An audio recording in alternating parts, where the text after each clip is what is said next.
शिव वाकई देव हैं या किसी प्राचीन चेतना का प्रतीक?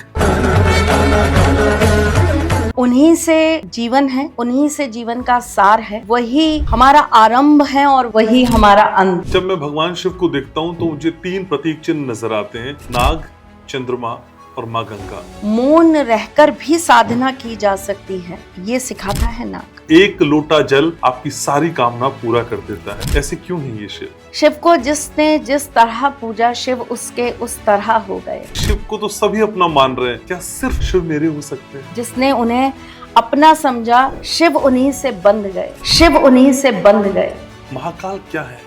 क्या कोई ब्लैक होल है या टाइम डायमेंशन है? जो काल से परे हैं और जो काल को अपने साथ बांधे हुए हैं, वो है महाकाल, वो है महाकाल। शिव ना हो तो ये सृष्टि ना हो, शिव ना हो तो जीवन ना हो, और शिव ना हो तो मृत्यु ना हो। महाकाल का भस्म हमारे जीवन के किन कष्टों को दूर करता है? महाकाल हमारे जीवन के कौन से ऐसे कष्ट हैं जिन्हें दूर नहीं करते हैं? गृहस्थी में जब जब भी कलेश होते हैं तो रुद्र गौरी पूजा ही काम आती है, गौरी शंकर रुद्राक्ष ही पहनाया जाता है। मंत्र भी शिव है, तंत्र भी और यंत्र भी शिव ही है। भगवान शिव के रूप की बात करते हैं तो मुझे फिर उनके मस्तक पे तीसरा नेत्र दिखाई देता है। मन में द्वंद्व होगा, कहेंगे ओम नमः शिवाय का जाप कर लीजिए। मानसिक अशांति होगी, कहेंगे भाई मृत्युंजय जाप कर लीजिए। मन और दिमाग दोनों आपस में टकराएगा तो कहेंगे जाइए भोलेनाथ के ऊपर जाकर अभिषेक कराइए। पैसों की बहुत किल्लत है, भगवान शिव से कैसे पैसे मांगे? गन्ने के रस का अभिषेक प्रत्येक शुक्रवार लगातार 11 शुक्रवार करिए, भोलेनाथ प्रसन्न होंगे। और वहीं बैठकर आपको शिव चालीसा या लिंगा अष्टकम का पाठ करना है। कितने दिन में समस्या धन की दूर हो जाएगी? 11 शुक्रवार पूरे होने दीजिए, 11 शुक्रवार पूरे होने दीजिए, समस्या दूर हो जाएगी। भगवान शिव देते वही हैं जो आपके लिए जरूरी होता है। तपस्या करके आशीर्वाद लेने राक्षस आए तो उन्होंने उनको भी दी, मनुष्य आए तो उनको भी दिया, और देव आए तो देवों को भी दिया, इसीलिए वो देवों के देव कहलाए। भगवान शिव ने विष पिया, ये क्या दिखाता है आपको? एक बार नहीं, 100 बार बिछड़े वो जीवित रहे और हर बार माँ चली गई। नील पर्वत वासिनी माँ कामाख्या देवी। वो नील पर्वत कौन है? भगवान शिव, भगवान शिव। अबला नारी नहीं है, कमजोर पुरुष है, उसे महादेव बनने की जरूरत है। स्त्री तो ऑलरेडी शक्ति है। बिगड़ते हुए रिश्तों को भगवान शिव के या माँ पार्वती के कौन से उपाय से हम फिर से जीवंत कर सकते हैं? भगवान शिव के मंदिर में जाइए, पान के 5 पत्ते लीजिए और 5 पत्तों के ऊपर रखिए, मिश्री के दाने रखिए। उसके बाद आप 3 ताली बजाकर भोलेनाथ को नमस्कार करेंगे और आप आ जाएंगे। महादेव सिर्फ विनाश के देव नहीं है, वो उस प्रेम के प्रतीक हैं जो पाने से ज्यादा स्वीकारने को दिल से समझता है। शायद सबसे ज्यादा प्रेम में शिव ने ही खोया है, इसलिए लोग उनको सबसे ज्यादा शांत कहते हैं। अगर कहें कि प्रेम का एक स्वरूप है जो सबसे अलौकिक है तो वो भगवान शिव ही है। तो आंखों को बंद करिए, गहरी सी सांस लीजिए, क्योंकि आज शिव भक्ति की उस लीला में हम आपको रंगने की तैयारी कर रहे हैं जो बहुत ही अलहदा, बहुत ही अलौकिक, बहुत ही दिव्य है।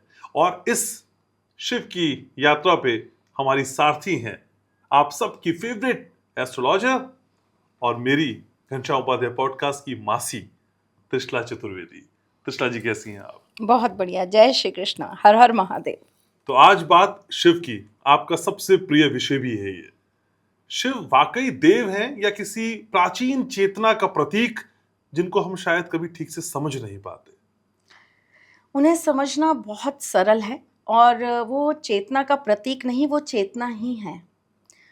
उन्हीं से जीवन है, उन्हीं से जीवन का सार है, वही हमारा आरंभ है और वही हमारा अंत। उन्हीं से हमारा जीवन है और उन्हीं से मृत्यु और मृत्यु के बाद का जीवन। उन्हें जितनी सरलता से हम स्मरण कर लेते हैं उतना ही सरल है अगर हम उनके बारे में बैठ के गहनता से सोचें तो उनको अपने साथ महसूस करना उतना ही सरल है। उनके भाव, उनके मन, उनकी पीड़ा और उनकी हर एक भावना के साथ खुद को बहा देना। शिव केवल ईश नहीं है, वो जीवन का एक एक अध्याय है। अगर हम शिव को समझ जाएं तो ये जीवन सरल हो जाए। हम्म। लेकिन जब मैं भगवान शिव को देखता हूं तो मुझे 3 प्रतीक चिन्ह नजर आते हैं, नाग, चंद्रमा और माँ गंगा। ये तीनों प्रतीक एक ही भगवान के साथ, ये क्या कहते हैं हमको? नाग कहता है कि अपनी ऊर्जाओं को किस तरह से संतुलित करिए, हम्म। कुंडलिनी आपकी किस तरीके से आप जागृत करिए। हम्म। मौन रहकर भी साधना की जा सकती है, ये सिखाता है नाग। नाग ये सिखाता है कि आपके इर्द गिर्द जो कुछ भी हो रहा है उसे आप अपनी स्वेच्छा से या तो स्वीकार करिए या उसका विरोध करिए। चंद्रमा मन, भावना और चंचलता का प्रतीक है। वो ये बताता है कि आप जब खुश हैं तो आप किस तरह नृत्य कर सकते हैं, आप अगर मौन हैं तो आप अपनी ऊर्जा को किस तरह खुद में समेट सकते हैं, आपकी भावनाओं से किसी को आघात ना हो, आपकी भावनाएं हमेशा कल्याण का काम करें। ये सिखाता है चंद्रमा। और माँ गंगा, वो तो हमेशा ही पवित्रता और पाप विनाशनी रही हैं। वो यही बताती हैं कि मैं शिव की जटाओं में हूँ, मैं पवित्र हूँ और मैं तुझे पवित्र बना सकती हूँ। लेकिन भगवान शिव के लिए ये भी कहा जाता है, यही वो अकेले देव हैं जो सबसे जल्दी प्रसन्न होते हैं। एक लोटा जल आपकी सारी कामना पूरा कर देता है। ऐसे क्यों है ये शिव? भोले हैं और भावों से जुड़े हैं। मैंने कहा ना, चंद्रमा इनके पास है। ये भाव देखते हैं, ये भावना देखते हैं। ये नहीं देखते कि मेरे पास आने वाला अमीर है या गरीब है, मेरे पास आने वाला पुण्य का अधिकारी है या पाप का भोगी है। मेरे शरण में जो भी आता है बस वो मेरा हो जाता है। ये सबको अपना मानते हैं और ये पूरी प्रकृति के साथ खुद को रमाते हैं। लेकिन त्रिशला जी, क्या शिव सिर्फ एक के हो सकते हैं? क्योंकि मुझे तो उनके रूप में ऐसा लगता है कि शिव को तो सभी अपना मान रहे हैं।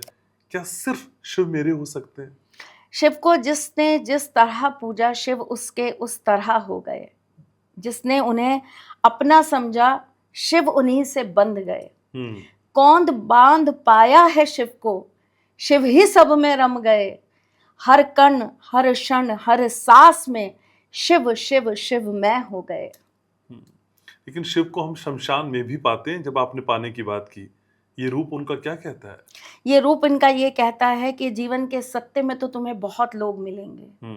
जीवन जब तुम जी रहे होगे, नाम होगा, शोहरत होगी, इज्जत होगी, परिवार होगा, यौवन होगा, सुंदरता होगी, आकर्षण होगा, तुम्हारे पास चकाचौंध होगी, तुम्हारे पास दोस्त होंगे, तुम्हारे पास अपने मित्र, अपने मित्रों के साथ तुम्हारे पास अनगिनत तुम्हें चाहने वाले लोग होंगे।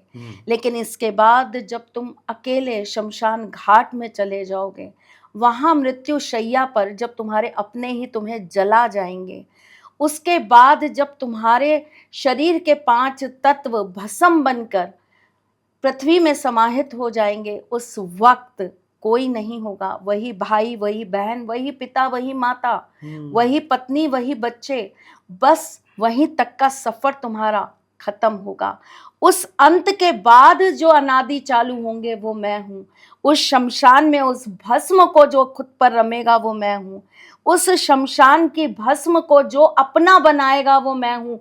ये बात याद रख बंदे कि सिर्फ और सिर्फ मृत्यु से पूर्व और मृत्यु के बाद सिर्फ और सिर्फ तेरा मैं हूं।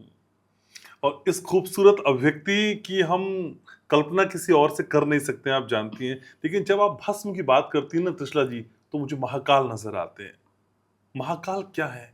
क्या कोई ब्लैक होल है या टाइम डायमेंशन है, या फिर एक ऐसी अभिव्यक्ति है जिसको हम जानते तो हैं लेकिन समझ नहीं पा रहे हैं? काल भी जिससे डरता है, काल जिससे बंधा है, जो काल नहीं सुनते, जो काल की नहीं देखते, जो काल से परे हैं और जो काल को अपने साथ बांधे हुए हैं, वो है महाकाल। ब्लैक होल या हम किसी और चीज की बात करें तो महादेव स्वयं ही हर एक चीज की उत्पत्ति का कारण है। शिव ना हो तो ये सृष्टि ना हो, शिव ना हो तो हम आप ना हो, शिव ना हो तो जीवन ना हो, और शिव ना हो तो मृत्यु ना हो। तो शिव, अगर हाँ ये कहते हैं कि वो ब्लैक होल है, तो मैं ये कहती हूँ कि ब्लैक होल अनगिनत तरीके से जो बनते हैं और जो भस्म होते हैं, शिव उनका सिर्फ एक मंत्र मात्र है। तो महाकाल का भस्म हमारे जीवन के किन कष्टों को दूर कर सकता है या करता है? महाकाल हमारे जीवन के कौन से ऐसे कष्ट हैं जिन्हें दूर नहीं करते हैं? महाकाल सबसे पहले हमें ये सिखाते हैं कि सरेंडर हो जाओ। अगर आप अपने आप को सरेंडर फॉर्म में ले आए, अगर तुम मेरे हो गए, तो उसके बाद कोई कष्ट है ही नहीं जो तुम्हारे पास है। जब तुम मेरे समीप हो तो कष्ट तुम्हें छू ही नहीं सकता। शनि जैसे ग्रह को उन्होंने अपना शिष्य बना रखा है। मंगल जैसे ग्रह को उन्होंने आशीर्वाद दे रखा है। सूर्य उनके बिना गति नहीं कर पाते, चंद्र वो स्वयं धारण करते हैं। गुरु बृहस्पति उनके सामने नतमस्तक होते हैं। राहु केतु जिससे डरते हैं वो शिव हैं। बुध जिनके आगे अपने ज्ञान को ग्रहण करते हैं वो शिव हैं। शुक्र जिनको पूजकर शुक्राचार्य बन जाते हैं वो शिव हैं।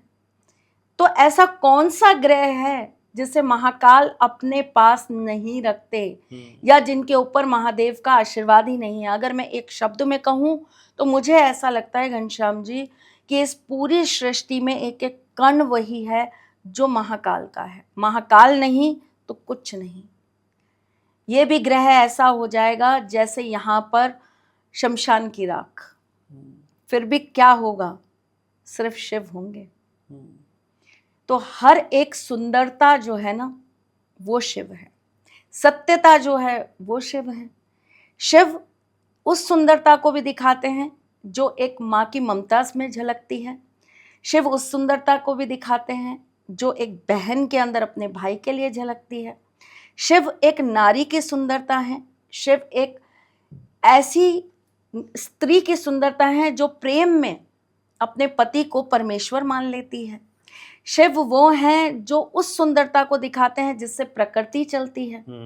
शिव वो हैं जो सुंदरता के अंदर मनुष्य के अंदर की सुंदर भावनाओं को प्रदर्शित करते हैं। नृत्य करते समय जो चेहरे पे रौनक आती है वो सुंदरता शिव है। आप जब किसी की वाणी के माध्यम से किसी के मन के अंदर सुकून देने का कार्य करते हैं वो शिव है।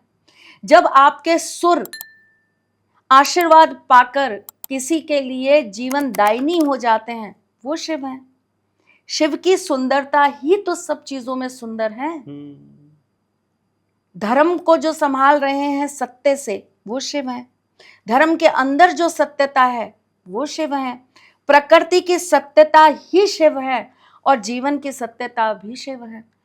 मृत्यु का सच भी शिव है और मृत्यु के बाद का जीवन भी शिव है।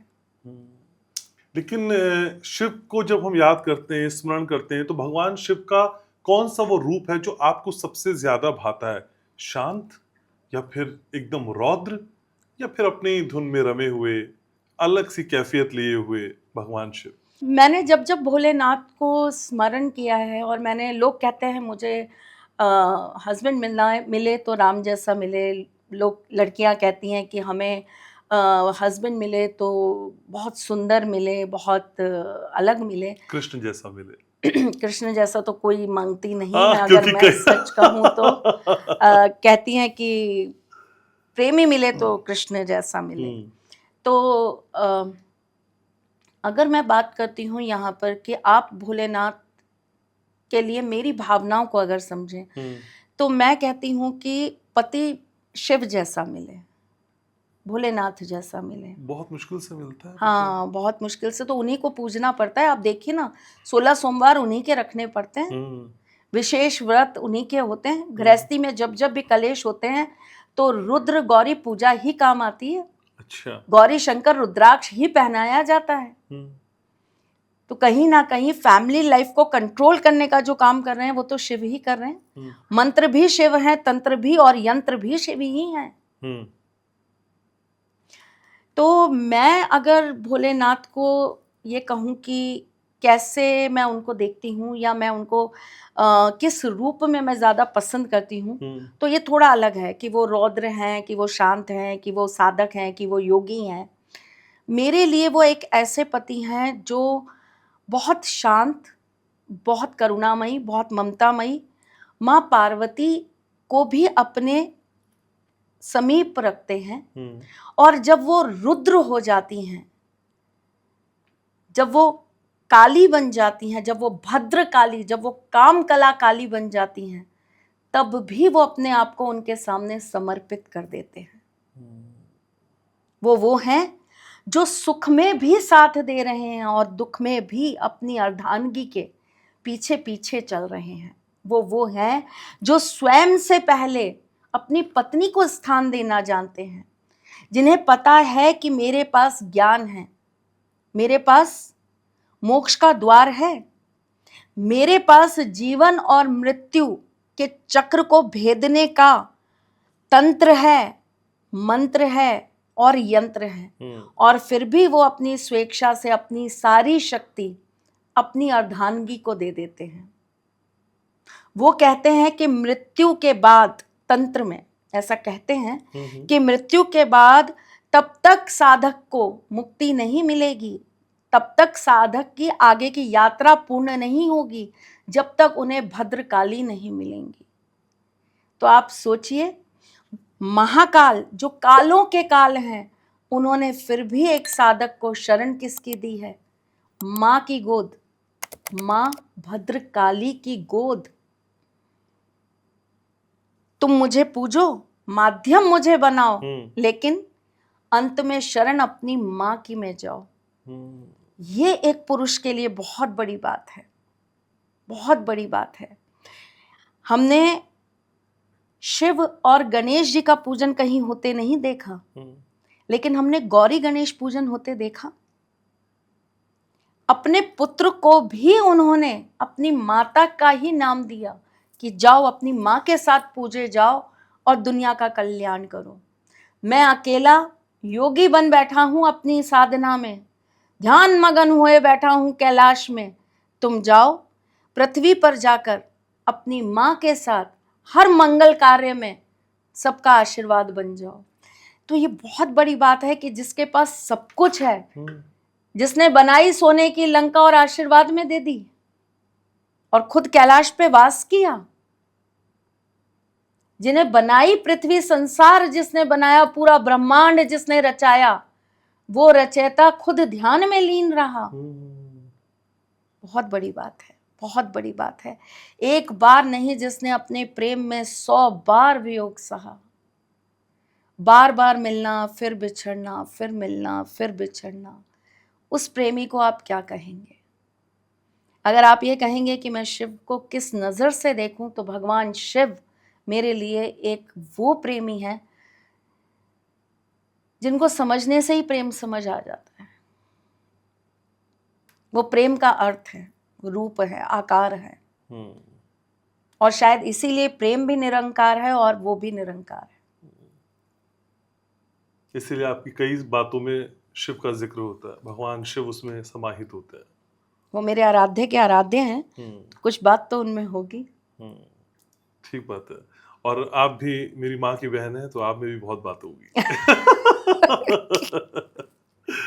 ठीक है, लेकिन तुष्टा जी, जब हम भगवान शिव के रूप की बात करते हैं, तो मुझे फिर उनके मस्तक पे तीसरा नेत्र दिखाई देता है। ये तीसरा नेत्र क्या है? चेतना या विनाश? चेतना। किस बात की? इस बात की कि मनुष्य को अपनी हर एक चीज को संतुलित रखना चाहिए, संतुलन में रहना चाहिए, और एक व्यक्ति की उस संतुलन स्वयं को करने की जो क्रिया है, उसमें दूसरे व्यक्ति को कभी भी असंतुलन करने की कोशिश नहीं करनी चाहिए। देखिए, युद्ध किसी भी तरह का हो, चाहे वो आंतरिक हो, चाहे वो बाहरी हो, चाहे वो रणभूमि में युद्ध हो रहा हो, चाहे वो गृह युद्ध हो रहा हो, घर के अंदर कलेश, चाहे वो युद्ध देश से बाहर हो या वो धर्म के नाम पर हो, हर एक जगह जो मौजूद है ना उस युद्ध में, वो ईश्वर है। और तीसरी जो आंख है शिव की, वो उसी ईश्वर की चेतना है। वो ये कहते हैं कि ठीक है, तुम युद्ध कर रहे हो या तुम किसी युद्ध को उस स्तर पर ला रहे हो, तुम अपने अंदर की चेतनाओं को भी जागृत करो। ये ना करो कि सिर्फ अपना अपना अपना फायदा सोचो। उस एक क्षण के अंदर आप ये भी सोचो कि इससे किसी का नुकसान भी होगा, इससे सृष्टि में विनाश भी होगा, इससे प्रकृति का हास भी होगा, इससे इस खूबसूरती का सर्वनाश भी होगा। और तुम जब जब इन सब चीजों को घात पहुंचाओगे, घात मुझे लगेगा, क्योंकि मन की पीड़ा समझने का काम शिव से अच्छा कोई नहीं कर सकता। पीड़ा और पीड़ा को समझना ये सिर्फ और सिर्फ भोलेनाथ का ही काम है। आप उनके सामने बैठिए, वो आपके असुवन के अंदर भी अपनी पीड़ा अनुभव कर लेंगे। कहते ना, दर्द तुझे हो तो दर्द मुझे होता है, यही है शिव।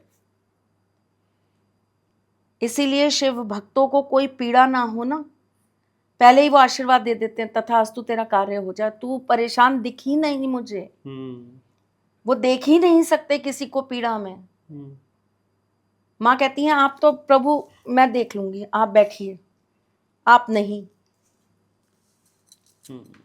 गुरु उनसे श्रेष्ठ कोई नहीं। भक्त भगवान और भक्त और भगवान के बीच का संबंध उनसे बेहतर कोई नहीं समझ सकता। तो हर युद्ध में शिव हमारे साथ है। हर युद्ध में शिव हमारे साथ है, चाहे आंतरिक हो चाहे बाहरी हो। आंतरिक युद्ध करके देख लीजिए, शांति के लिए आपको उन्हीं के पास, उन्हीं की शरण में जाना पड़ेगा। मन में द्वंद्व होगा, कहेंगे ओम नमः शिवाय का जाप कर लीजिए। मानसिक अशांति होगी, कहेंगे भाई मृत्युंजय जाप कर लीजिए।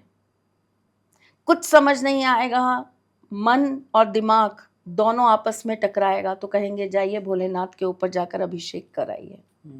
तो दर्द कोई भी हो, दवा एक ही है, शिव शिव शिव। ठीक है, जब आपने इतनी सारी दिक्कतों का जिक्र कर ही दिया है, हालांकि मैं बाद में पूछता सवाल, लेकिन मुझे लगता है अभी प्रासंगिक ज्यादा होगा। तो त्रिशला जी, बहुत ज्यादा कोई असहाय है, आर्थिक तंगी से गुजर रहा है, पैसों की बहुत किल्लत है, तो भगवान शिव से कैसे पैसे मांग लिए जाए? गन्ने के रस का अभिषेक प्रत्येक शुक्रवार लगातार 11 शुक्रवार तक करिए। भोलेनाथ प्रसन्न होंगे और आपको वरदान जरूर देंगे। लेकिन केवल गन्ने के रस चढ़ाने से आपके ऊपर भोलेनाथ की असीम कृपा नहीं होने वाली। आपको 11 शुक्रवार शिव जी के ऊपर गन्ने के रस से अभिषेक करना है और वहीं बैठकर आपको शिव चालीसा या लिंगा अष्टकम का पाठ करना है। कितने दिन में समस्या धन की दूर हो जाएगी? 11 शुक्रवार पूरे होने दीजिए, समस्या दूर हो जाएगी। कृपा रही तो बीच में ही दूर हो जाएगी। भोलेनाथ हैं वो तो एक बेलपत्र पे ही प्रसन्न हो जाया करते हैं, वो तो एक डमरू की ध्वनि पर ही चले आते हैं। तो उन्हें बांधने के लिए आपको, मुझे लगता है, दिखावे की जरूरत ही नहीं है। पर यह है कि यह हमारे संचित कहीं ना कहीं पूर्व जन्म के या जाने अनजाने में करे पाप हैं, जिन्हें हमें कहीं ना कहीं किसी ना किसी तरीके से उतारना तो पड़ेगा। आप ये समझिए, पूरी सृष्टि में भार लेने का काम कौन करता है? भगवान शिव। हम ये कहते हैं कि एक दूध की थैली अगर हम शिवलिंग पे चढ़ा रहे हैं, तो हम किसी भूखे को क्यों नहीं पिला देते, या किसी बच्चे को क्यों नहीं पिला देते? भोलेनाथ, पहले तो ये कॉन्सेप्ट ही गलत है, ये तो हम मनुष्य ने बना लिया। हमने ये चीज बना ली कि भैया हम 5 लीटर दूध उन पे चढ़ाएंगे तो भोलेनाथ प्रसन्न हो जाएंगे। किसे प्रसन्नता देने चले हैं जो खुद प्रसन्नता का कारण है? सही बात है। जो खुद आपको प्रसन्न कर रहे हैं, आप उनको प्रसन्न करने चले हैं, तो ये तो मिथ्या ही गलत है, पहली बात। दूसरी चीज की अगर हम बात करें, इसको ना मिथ्या की गलत बोलिए, मिथ्या तो होती ही गलत है। अच्छा, तो ये बात ही मिथ्या है। ठीक है, तो ये तो बात ही मिथ्या है। अगर हम इस बात को बोले तो ये तो आप सोच ही गलत रख रहे हैं अपनी। पर इसको हम इस तरह से बदल सकते हैं कि भोलेनाथ को सफेद वस्तुओं से अत्यंत प्रेम है। अच्छा। उन्हें, मुझे नहीं पता कितने लोगों को ये पता है, लेकिन गोलोक जो है ना, वो भोलेनाथ ने ही बसाया था। जिसे हम हमारे ठाकुर जी का लोक कहते हैं, गोलोक, वो भोलेनाथ द्वारा ही रचित किया गया था। अच्छा। और वहां पर विशेष कृपा थी उनकी। और जितनी भी गाय हैं वो उन्होंने वहां पर विशेष रूप से गोलोक में रखी थी। तो अगर हम सफेद वस्तुओं की बात करें तो सफेद वस्तुएं शिव को अत्यंत प्रिय हैं। चाहे वो दूध हो, दही हो, सफेद मिठाई हो, सफेद वस्त्र हो। इसीलिए भोलेनाथ का जब हम पूजन करते हैं तो श्वेत वस्त्र पहनकर करते हैं, क्योंकि वो शांत, सरल इसका प्रतीक है। स्थिरता, मन को स्थिरता देने वाला प्रतीक है। भटकाव नहीं चाहिए भोलेनाथ के पूजन में, अव्यवस्था नहीं चाहिए उनके पूजन में, सामग्रियां नहीं चाहिए, समर्पण चाहिए। तो अगर हम बात करेंगे इस बात की कि भोलेनाथ को हम जल के अंदर थोड़ा सा भी कच्चा दूध मिलाकर समर्पित कर देते हैं तो हमारे रोग, हमारे कष्ट, हमारे दुख वो अपने ऊपर ले लेते हैं। आप जल उन पर अर्पित करते हैं तो वो आपके पापों को धीरे धीरे धीरे धीरे स्वयं में ग्रहण कर लेते हैं। तो देखिए, उनके ऊपर जो भी आप अभिषेक कर रहे हैं, जिस भी चीज से आप अभिषेक कर रहे हैं, भोलेनाथ तो हर चीज को अपने अंदर ग्रहण कर रहे हैं। आपके कष्टों को काटते जा रहे हैं, आपके नंबर्स कम करते जा रहे हैं और उस कष्ट को स्वयं भोगते जा रहे हैं। इसीलिए वो भोगी हैं। क्यों? क्योंकि वो आपके कष्ट को भोग रहे हैं। उनको पैसे का भोग नहीं लेना, उनको संसार का भोग नहीं लेना, उनको आपसे स्वादिष्ट मिष्ठानों का भोग नहीं लेना, उन्हें नहीं पसंद। वो कब मांगते हैं आपसे, वो कब कहते हैं कि मुझे तो बड़े बड़े तुम हाथी घोड़ा ये सब ला कर दो। नहीं, वो क्या कहते हैं, मैं तो अपने नंदी की सवारी से बड़ा प्रसन्न हूं। मुझे नहीं चाहिए कि तुम बहुत बड़ी बड़ी सुंदर सुंदर मोतियों की, हीरों की और अलग अलग रत्नों की माला चढ़ाओ। मैं तो सर्प की माला से ही प्रसन्न हूं। मुझे रेशम का, मलमल का, मुझे ये वस्त्र नहीं चाहिए। मैं तो खाल का वस्त्र पहनकर ही बहुत प्रसन्न हूं। मैं तो भस्म रमा के ही बहुत प्रसन्न हूं। मुझे नहीं चाहिए कि तुम मुझे लड्डू का भोग लगाओ, कि तुम मुझे मिठाइयों का भोग लगाओ, जिसे कोई ग्रहण नहीं करता। मैं तो वो भांग और धतूरा लेकर ही प्रसन्न हूं।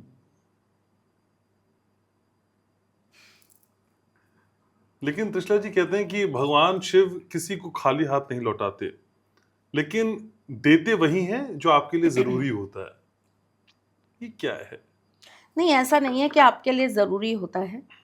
वो आपके भाव देखते हैं, आपका समर्पण देखते हैं, और उसके बाद अगर उन्हें लगता है कि वो आपको दे सकते हैं, और उन्होंने इसीलिए अपने आगे कुछ नियम और कुछ चीजें बांध दी। क्योंकि जब भोलेनाथ अपनी तरफ से सामने वाले से प्रसन्न होकर उन्हें देते थे तो उनके भक्तों ने उस चीज का बहुत गलत फायदा भी उठाया, क्योंकि उन्होंने कभी ये बांधा ही नहीं कि मैं सिर्फ देवताओं को दूंगा। उनसे अगर तपस्या करके आशीर्वाद लेने राक्षस आए तो उन्होंने उनको भी दिया, मनुष्य आए तो उनको भी दिया, और देव आए तो देवों को भी दिया। इसीलिए वो देवों के देव कहलाए। उनसे बड़ा देव नहीं कोई सृष्टि में। तो देखिए, अगर हम बात करते हैं कि वो एकदम से दे देते हैं तो ऐसा नहीं है। उन्होंने अब बहुत सारी हमारे साथ में चीजें बांधी हैं। अच्छा। और सर्वप्रथम वो आपके गुरु हैं। तो वो आपको कहीं ना कहीं तराशेंगे तो सही, और अगर आप में वो चमक मिली तो फिर वो आपको दे देंगे। वो देने में कंजूसी नहीं करते। तो अचानक से नहीं मिलेगा? अचानक से भी मिल जाएगा। भोलेनाथ के दरबार में तो सब संभव है। लेकिन मैंने देखा है त्रिशला जी, भगवान शिव जो साधारण व्यक्ति होते हैं उनके ज्यादा करीब होते हैं, ऐसा है क्या? भगवान शिव उनके पास ज्यादा होते हैं उनसे बहुत जुड़ाव रखते हैं, जो दिल से, मन से उनसे कनेक्ट होते हैं। दो तरह से इंसान किसी से कनेक्ट होता है घनश्याम जी। एक होता है यहाँ से, दिमाग से, जो मेन ब्रेन है हमारा। वो ब्रेन बहुत कुछ सोचता है। वो ब्रेन ये भी सोचता है कि इसमें मेरा फायदा क्या। अच्छा, मैं 2 घंटे ही दूंगा, ज़्यादा समय दिया तो फिर मेरा नुकसान हो जाएगा, फिर मैं उस समय को कहीं और भी यूटिलाइज कर सकता हूँ। वो ये सोचेगा कि अरे क्यों बार बार मिलना है, क्यों बार बार इस व्यक्ति को टाइम देना है, ठीक है दे दिया, बहुत है, खत्म। तो एक तो वो दिमाग जो आपको जोड़ भी रहा है और आपको खींच भी रहा है, ये दिमाग ही है, ठीक है। एक छोटा दिमाग, मन यहाँ नहीं होता, मन यहीं होता है। ये मस्तिष्क का ही एक छोटा सा पार्ट है जिसमें भावनाएं ज्यादा होती हैं, जो बहुत प्रैक्टिकल नहीं होता, बहुत इमोशनल होता है ना। तो ये मन जो है, ये जब किसी से जुड़ता है तो ये सोचता है अरे नहीं वो मेरा अपना है, उसके लिए क्या समय बांधना। तो जो इस छोटे से मन से शिव से जुड़े हैं वो शिव के अपने हैं। तो मन और दिमाग के द्वंद्व को हालांकि आपने खत्म कर दिया, लेकिन मन और दिमाग के द्वंद्व में अक्सर जीत किसकी होती है? डिपेंड करता है व्यक्ति किस चीज को चुनता है। अगर वो दिमाग को चुनता है तो वो उस तरह से चलता है, जो मन को चुनता है वो शिव का हो जाता है। पर जीवन में सफलता किसको मिलती है, जो दिल से चलता है या दिमाग से चलता है? सफलता के मायने क्या हैं? आपको अगर ये लगता है कि मैंने बहुत पैसा कमा लिया, मैंने बहुत नाम कमा लिया, मैंने बहुत प्रतिष्ठा कमा ली, ये मेरी सफलता है, तो आप दिमागी हैं। और अगर आपने ये सोच लिया कि मैंने 1 लोटा गंगा जल चढ़ा दिया और उस दिन से भोलेनाथ मेरे साथ हो गया, मुझे संसार से क्या लेना, संसार को चलाने वाला मेरे साथ चल रहा है, मैं क्या मृत्यु से डरूं, मृत्यु पे विजय जिसकी है वो मेरे साथ चल रहा है, मृत्यु स्वयं जिससे डरती है वो मेरा मालिक है। तो आपकी सफलता क्या है? वो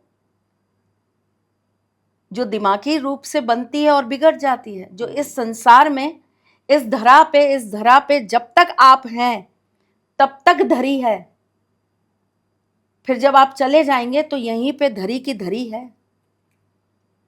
या वो जो धरा पे भी है और धरा के बाद भी आपके साथ है और उसके बाद भी आपके साथ है, जो आपके अंदर हमेशा चेतना के रूप में जागृत रहती है, जो जन्म जन्मांतर तक आपकी आत्मा को परमात्मा से जोड़े रखती है। आपको अगर वो मिल जाता है, उसे आप अपनी सफलता मानते हैं, तो मुझे लगता है दिल की सफलता ज्यादा अच्छी होती है।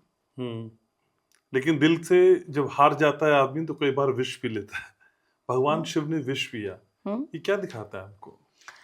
दिल से हार कर उन्होंने विष नहीं पिया, उन्होंने जन कल्याण के लिए विष पिया।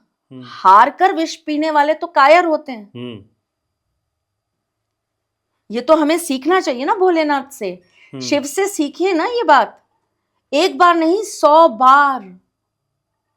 बार बिछड़े वो जीवित रहे और हर बार मां चली गई, फिर प्रतीक्षा, फिर इंतजार, फिर मौन, फिर ध्यान,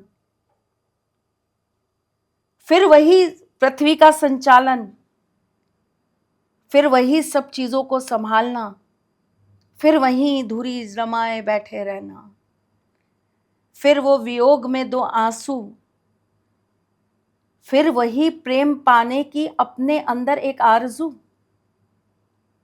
फिर इंतजार को घड़ी घड़ी गिनना और फिर खुद को संभालना। इस प्रेम को, इस पीड़ा को समझ पाएंगे, महसूस कर पाएंगे? मां सती के जब एक एक जगह अंग गिर रहे थे, तो जहां मां का योनि पिंड गिरा, उस जगह को संभालने के लिए बड़ा वेग लगा और वो जगह धंसती जा रही थी। तो भोलेनाथ ने स्वयं को वहां पर पर्वत के रूप में स्थापित कर दिया। प्रेम है, प्रेम है। कर पाएंगे? इंसान घर से निकलकर शमशान घाट जाता है ना, अगले दिन तक हम उसका साथ नहीं निभा पाते। 3 दिन भारी लगने लगते हैं, 13 दिन तो हमें पहाड़ की तरह लगने लगते हैं। किसी के जाने के बाद आप उसके साथ उसी में रम जाओ, कर पाओगे? जहां जहां वो पिंड गिरे वहां वहां उन्होंने अपना अंश स्थापित किया। तुम रक्षा करोगे? तुम यहां से हटोगे नहीं। जितने सिद्धपीठ उतने भैरव। वो भैरव कौन? महादेव के अंश, महादेव का रूप, स्वयं महादेव। माँ नील पर्वत वासिनी माँ कामाख्या देवी। वो नील पर्वत कौन है? भगवान शिव। वो प्रेम, वो हृदय, वो धड़कन, वो गति जहां माँ स्वयं विराजमान है, वो है शिव।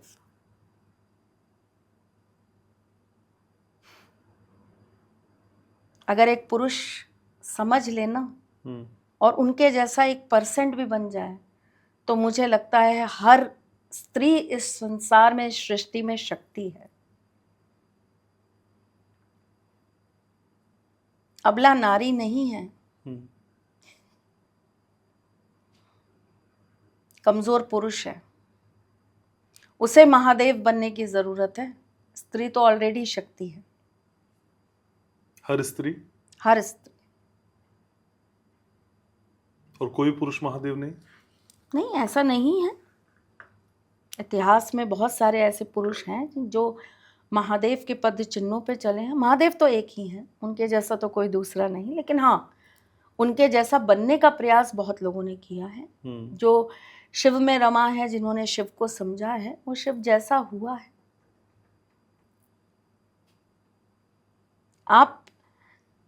आप ऐसे प्रेमी, आप ऐसे पति बनिए तो सही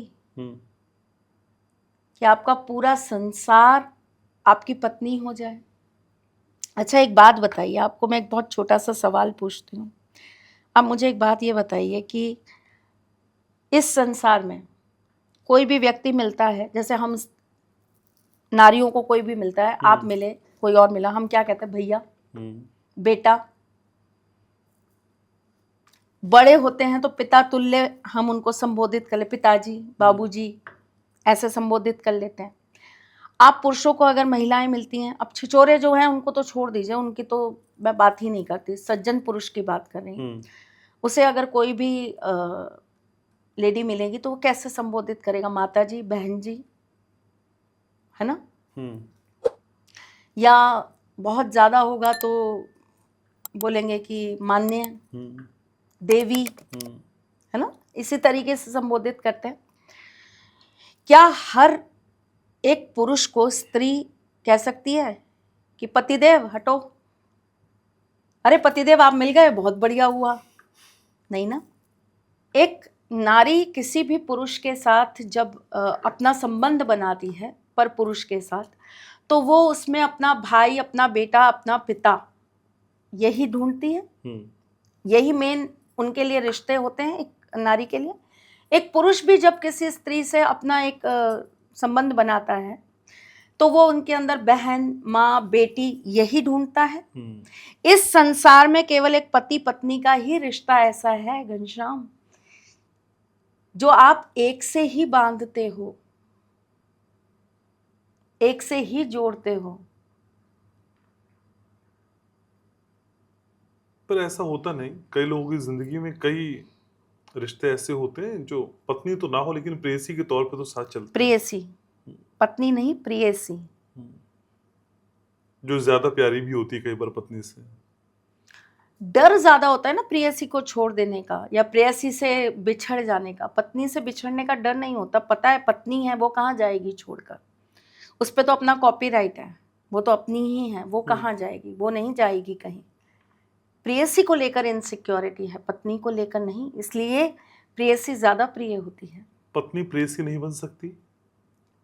पत्नी तो प्रेयसी होती ही है ना, लेकिन वो प्रेयसी दिखती नहीं है, क्योंकि वो सिर्फ आपकी नहीं रह पाती ना, वो घर की भी है, वो परिवार की भी है, वो मान मर्यादा की भी है, वो समाज की हर एक संस्कार और हर मूल्यों को पूरा करने वाली भी है।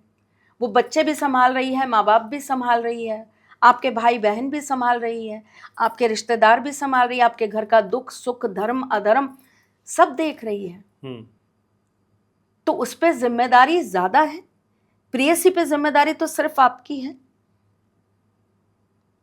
एक पुरुष को फुल अटेंशन तो मिल जाता है अपनी प्रेयसी से, उसी प्रेयसी को बना दीजिए ना पत्नी, फिर बात करूंगी कि पत्नी ज्यादा अच्छी थी या प्रेयसी पत्नी बनकर ज्यादा अच्छी थी।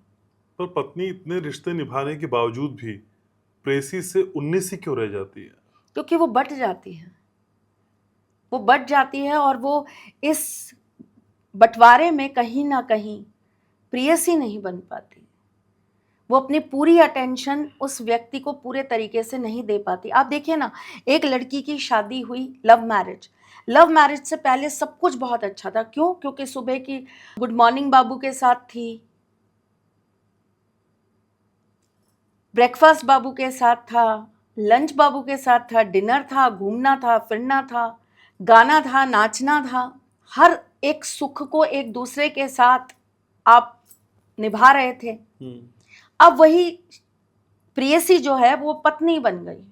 जैसे ही वो पत्नी बनी, उससे आपकी अपेक्षाएं और जागृत हो गई, एक्सपेक्टेशंस और बढ़ गई।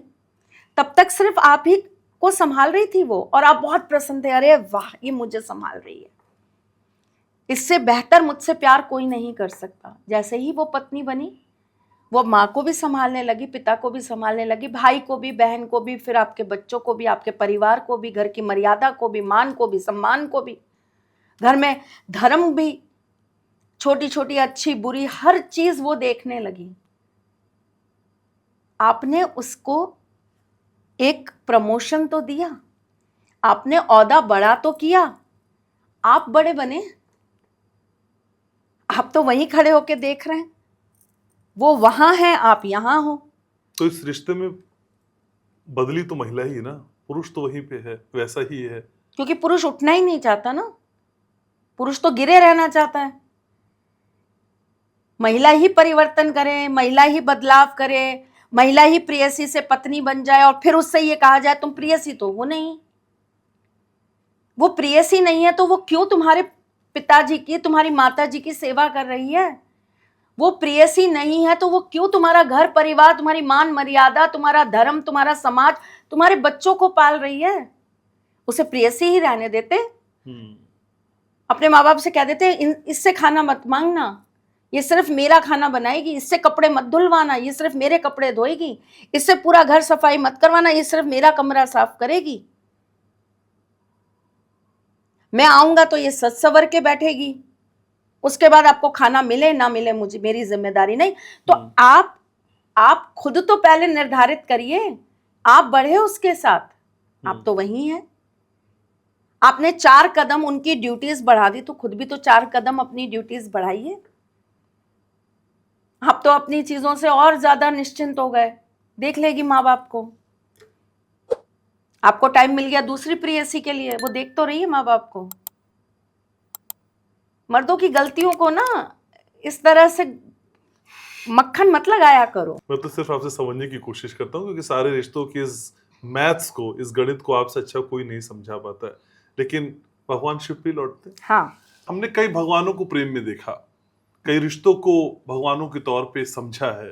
भगवान राम सीता का हो, कृष्ण राधा का हो, पार्वती शिव का हो, सबसे खूबसूरत, सबसे अलग आपको कौन सा रिश्ता नजर आता है इनमें? सब अपनी अपनी जगह एक प्रेरणा है, सब अपनी अपनी जगह एक अध्याय है, हमारे लिए जीवन का एक सार है। तो हम इसमें छोटा या बड़ा कुछ भी नहीं गिन सकते।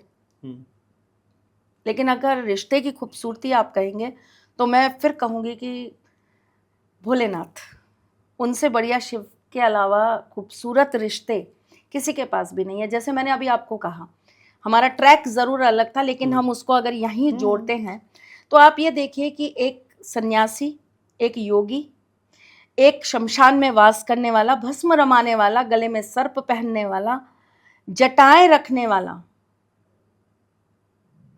भांग धतूरा ग्रहण करने वाला, जब गृहस्थ में आया तो बेहतरीन, सुंदर, अद्भुत, अतुल्य उस रिश्ते को उन्होंने निभाया। उन्हें अपनी आधी शक्तियां देकर अपने साथ अर्धनारीश्वर बनाया। उन्होंने कहा कि मैं शव हूं अगर मेरे साथ शक्ति नहीं, शक्ति के बिना मैं शव हूं। वो बालक भी बने, उनका श्रृंगार करने के लिए वो पति भी बने जिन्होंने सुंदरता से अपनी पत्नी का श्रृंगार किया। उन्होंने मां सती के साथ नृत्य भी किया। उन्होंने संगीत को प्राण दिए, मूर्ति को नए रूप में गढ़ा। कौन सा रूप, कौन सा रंग जो उन्होंने अपने रिश्ते को बनाने और निभाने के लिए नहीं निभाया। क्या वो अच्छे पिता नहीं हैं? उनसे अच्छे पिता कोई नहीं। उन्होंने एक एक छोटी बड़ी हर शिक्षा अपने बच्चों को दी। गणेश जी को उन्होंने प्रथम पूज्य देव बनाया, बुद्धि दी, विवेक दिया, ज्ञान दिया। उन्होंने कार्तिकेय जी को युद्ध सिखाया। उन्होंने उन्हें, मैं अगर एक शब्द में अगर कहूं ना तो पिता की पूरी परिभाषा भोलेनाथ है। ऐसे ही होते हैं पिता। त्याग, मां ममता देती हैं तो पिता त्याग। मां संवारती है, सजाती है तो पिता आपको अंदरूनी रूप से निखारते हैं। लेकिन प्रेम की जब आप बात करती हैं और जिन जिन का भी जिक्र हमने किया, कहते हैं राधा और कृष्ण का प्यार भी पूरा नहीं हो पाया। भगवान राम और सीता के जीवन में भी एक बड़ा बिछोह था। शिव और पार्वती के बारे में आप बता ही रहे हैं। ये प्यार पाने का नाम है या फिर हर खूबसूरत प्यार की कहानी या अंत यही है कि वो उसे मिलेगा नहीं? प्यार, पहली बात तो ये मिलने और बिछड़ने से परे है। इसे, ये मिलने और बिछड़ने के बीच का जो ये बंधन है ना, इसे पहले तो त्यागना पड़ेगा, तब आप किसी से प्यार कर सकते हैं। आपने जहां शर्तों पर प्यार कर लिया वहां तो आपने अपना ब्रेन एक्टिव कर दिया, वहां दिल कहां एक्टिव है? किसी को पाना शर्त थोड़ी हो सकती है। किसी को पाने के लिए उसे अपने साथ रखना शर्त क्यों है? आप किसी से प्यार करते हैं तो आप उससे प्यार कर सकते हैं ना। ठाकुर जी से मैं प्यार करती हूं तो मैं क्या ये शर्त रखती हूं कि आप मेरे होंगे तभी मैं आपसे प्यार करूंगी? भगवान और भक्त के प्यार की परिभाषा आम लोगों के प्यार की परिभाषा से थोड़ा अलग नहीं है? प्रेमी और प्रेमिका की परिभाषा भी वही है प्रेम की। प्रेम तो एक ही है। प्रेम में भक्ति ले आई है तो आप मीरा हैं।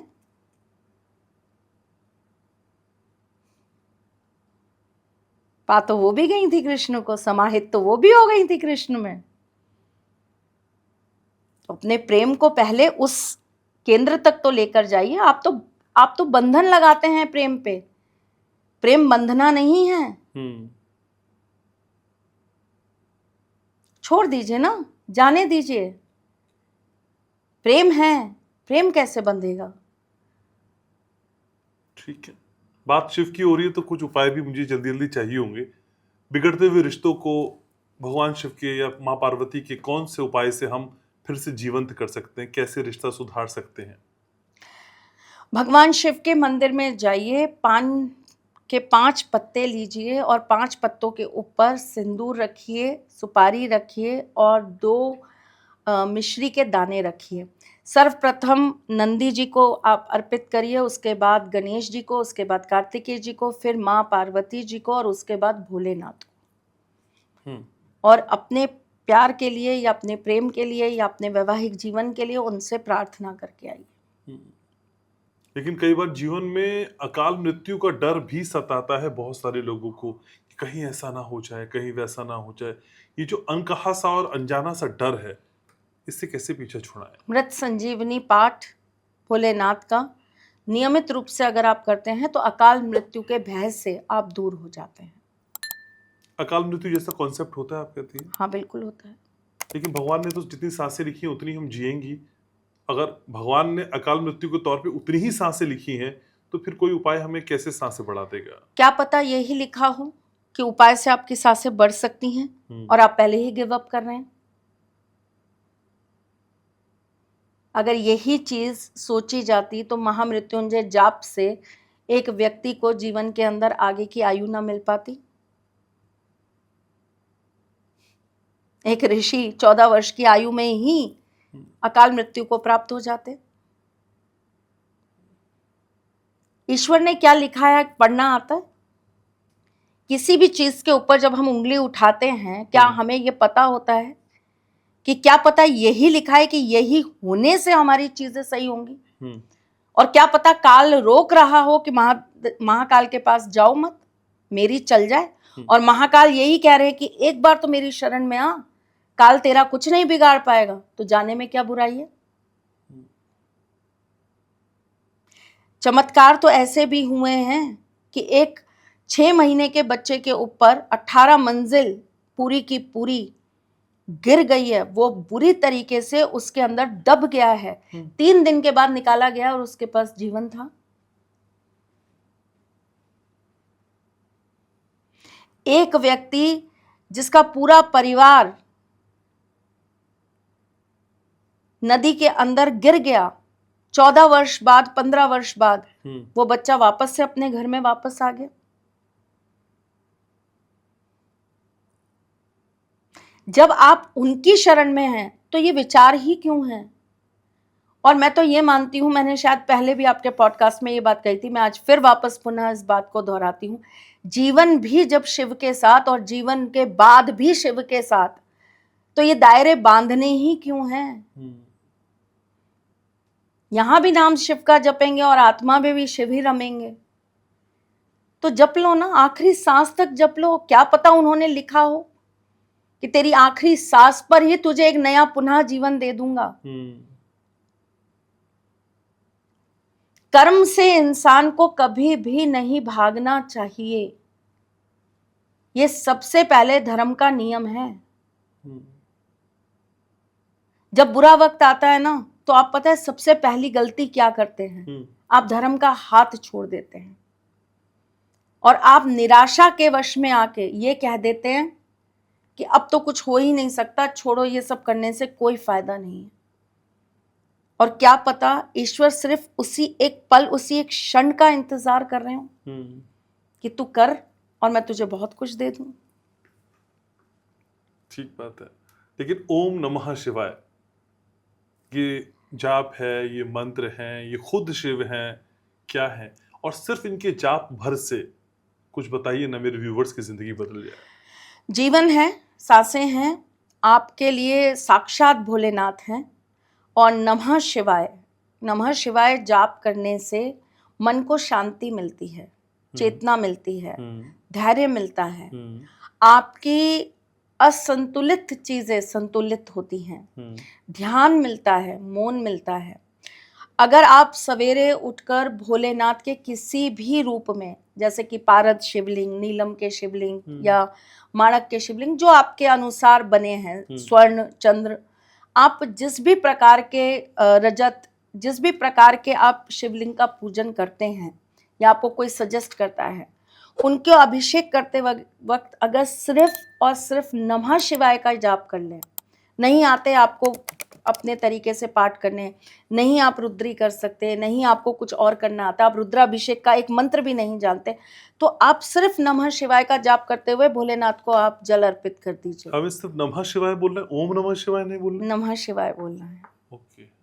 ठीक है। तो आपके जीवन के अंदर उन्नति, प्रगति, सक्सेस जरूर मिलेगी, आशीर्वाद भोलेनाथ का जरूर मिलेगा। लेकिन त्रिशला जी, मैंने कई बार जब मंदिरों में जाता हूँ तो वहां देखता हूँ कि शिवालय में शिवलिंग के आगे लोग कुछ तालियां बजाते हैं और ताली बजा के कुछ मांगते हैं, कहते हैं। अब उनसे पूछने की तो हिम्मत नहीं हुई कि भाई ये कैसे है इसका अनुष्ठान, लेकिन आप मुझे बताएं तालियों का मतलब क्या है, कितनी तालियां हैं और कैसे असल में बजानी है? 3 तालियां भोलेनाथ के सामने अगर आप बजाते हैं तो आपकी बात या आपकी मनोकामना उन तक पहुंचती है। एक साथ 3 ताली? हाँ, लेकिन इसका ना एक तरीका होता है, नियम होता है इसका। इसके लिए ये होता है कि सर्वप्रथम आप नंदी जी के कान में वो बात कहेंगे, उसके बाद आप भोलेनाथ का अभिषेक करेंगे, अच्छा। उसके बाद में आप आरती या जो भी आपका वहां पर आपका रिचुअल है जो आप करते हैं नियम से, वो आप करेंगे। उसके बाद आप 3 ताली बजाकर भोलेनाथ को नमस्कार करेंगे और आप आ जाएंगे। ओके।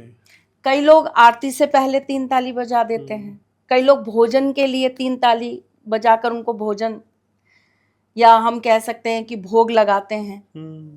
हम लोग अपने ठाकुर जी को उठाने के लिए 3 तालियां बजाते हैं। तो देखिए अलग अलग भाव हैं, लेकिन आप उपाय के तौर पर अगर करेंगे मनवांछित इच्छा पूर्ण करने के लिए, तो जैसा मैंने बताया वैसा करेंगे। तो ये 3 तालियां सारी इच्छा पूरी कर देंगी? बिल्कुल कर देगी। ठीक है, तो मैं भी बस 3 तालियां बजाऊंगा और अगली बार फिर आपको पॉडकास्ट के लिए बुलाऊंगा। फिलहाल समय की डोर खींचनी है और समय हमें उसके ही लिए भी कराना आप है। शिव जी को परेशान करेंगे, आप ऐसे ही आवाज लगा दीजिएगा, हाँ, हम चले आएंगे। ठीक है, फिर तो एक फोन कॉल करूंगा और आप आ जाएंगे। Thank you so very much, आप आती मुझे अच्छा लगता है। बहुत सारी बातें करनी थी, कुछ बातें रह गई। अगली बार के लिए कुछ मुलाकातें अधूरी रहनी चाहिए, मुझे लगता है बिल्कुल रहनी जिनको चाहिए। मुकम्मल करेंगे फिर अगली बार हमें इंतजार रहेगा आपका कयामत तक। Thank you so very much Trishala ji, मेरी मासी, आभार आपका। नमः शिवाय। तो आज के इस पॉडकास्ट को यही समेट रहे हैं। उम्मीद करते हैं कि बातें आपके दिल तक पहुंची होंगी और जितने शब्दों का भंडार त्रिशला जी के पास है और जो तारतम्य और धारा प्रवाह है वो आप जानते हैं, इसीलिए हर कोई उनका मुरीद है। लाइक करना, शेयर करना, सब्सक्राइब करना है, अपनी दुआओं में हमको शामिल रखना और याद रखना है मैं आपसे बहुत प्यार करता हूं।